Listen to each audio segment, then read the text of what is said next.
किसान और चतुर बिल्ली। एक समय की बात है। एक छोटे से गांव में अहमद नाम का एक दयालु किसान रहता था। उसका एक छोटा सा खेत था जहां वह गेहूं, सब्जियां और फल उगाता था।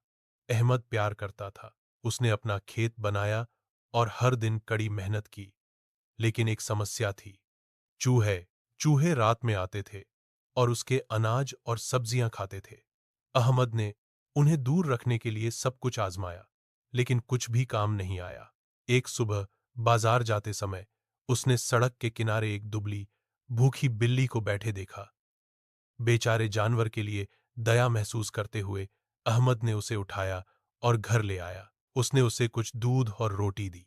बिल्ली दयालुता के लिए आभारी होकर खेत पर रहने का फैसला किया।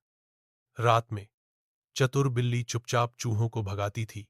कुछ ही दिनों में खेत चूहों से मुक्त हो गया। अहमद बहुत खुश था और उसने नाम रखा बिल्ली मीना। उस दिन से अहमद और मीना सबसे अच्छे दोस्त बन गए। जहां भी अहमद जाता था, मीना पीछे आती थी। दिन के दौरान वह एक पेड़ की छाया में सोती थी और रात में वह खेत की रखवाली करती थी।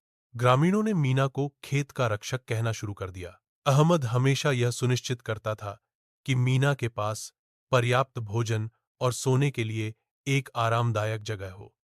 उनकी दोस्ती के कारण खेत फला, फूला और फसल हुई पहले से बेहतर, और इसलिए किसान और बिल्ली खुशी से रहते थे।